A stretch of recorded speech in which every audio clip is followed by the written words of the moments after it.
Власта и опозицијата со нов бран меѓусебни обвинувања на тема мигранти за пари.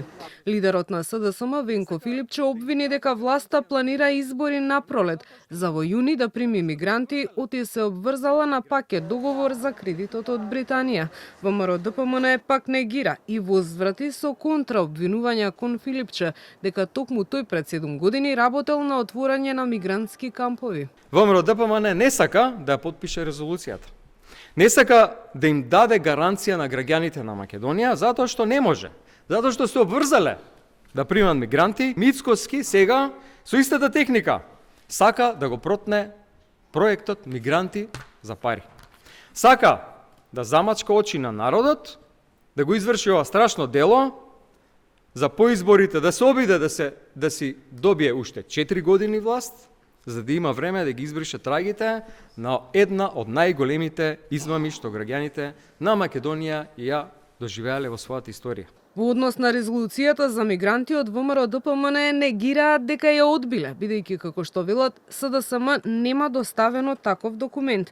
Филипче во претходната влада имал партиска и државна политика за населување мигранти, а ВМРО ДПМН спречи тоа да се случи, изјави Миле Левков. Еве го службениот весник, кај точката 1.6, ке цитирам, изработка на државно урбанистичко планска документација за прифатен центар на странци за потребите на секторот за гранични работи и миграции при Министерството за внатрешни работи на КП број 35, запишана во имотен лист број 2140 за КО Бардовци. Ова е тоа. И ова е поминато на влада и за тоа Венко Филипче гласал со две раце.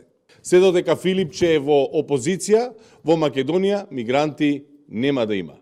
Премиерот Христијан Мицкоски во последните изјави за медиумите можноста за прием на мигранти по договорот со Британија ја нарече политички конструирана мигрантска криза и кажа дека ќе се повлече од политиката доколку опозицијата до пролет успее да најде барем еден мигрант на територијата на државата.